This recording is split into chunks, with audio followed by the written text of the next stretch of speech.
Good morning and welcome to the Killik and Co market update.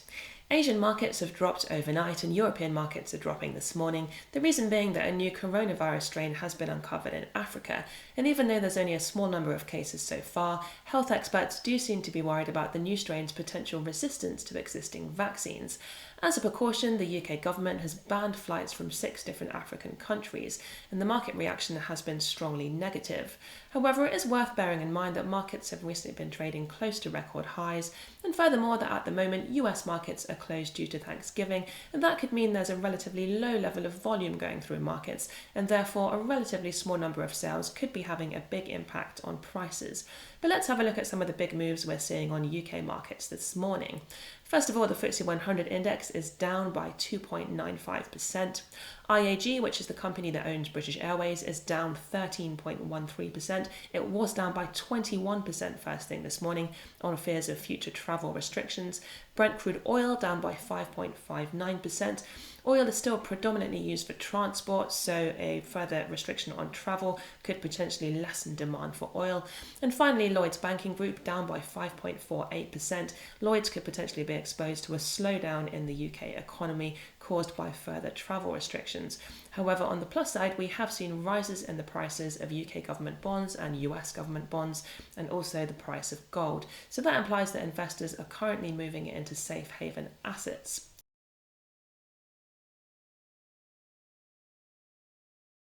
Last week we talked about the new lockdown in Austria. This week Germany has reached the horrible milestone of having 100,000 COVID-related deaths. Slovakia has moved into lockdown again. Ireland has told people they should be working from home again, and other European countries have been imposing restrictions on unvaccinated people. Here's a chart showing daily confirmed COVID cases as a percentage of the population for a specific selection of countries.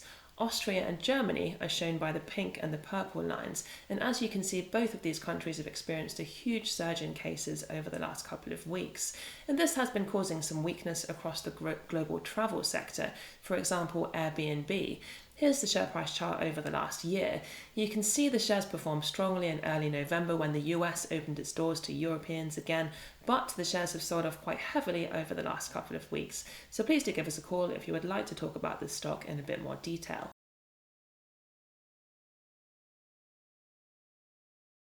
Today is Black Friday, so the retail sector is very much in focus. Sales for Black Friday last year were actually very strong, with most sales taking place online. In 2019, if we look at total sales in the US for Black Friday, they came in at $7.4 billion, but in 2020 they rose all the way to $9 billion. This year it seems that shoppers are very keen to get back to physical stores, and it's expected that Black Friday sales in the US will come in at $9.5 billion.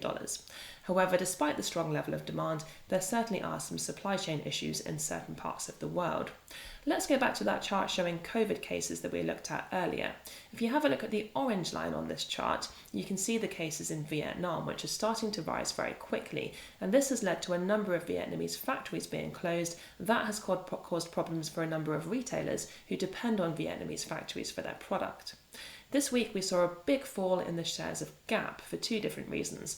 One is that a lot of the company's product comes from Vietnam. Another is that the company doesn't have a huge amount of control over its own supply chain. We know that shipping costs have gone up hugely over the last year, and that shipping space has been in short supply. Gap this year has been forced to charter a number of airplanes to get around this issue. That has cost it millions, and that's one of the reasons why the shares have come down so heavily. By contrast, other companies that have more control over their supply chains have fared much better, Amazon being one example, and another example being Costco, which took the forward-thinking step of chartering a number of its own ships, and that has allowed it to limit its supply chain problems, and that has allowed it to keep up with demand, and that has allowed the company to fare very well, as you can see by the share price here. Moving on to have a look at next week, we'll be looking ahead to results from Salesforce. That's it from us. Enjoy the weekend, and we'll see you next Friday.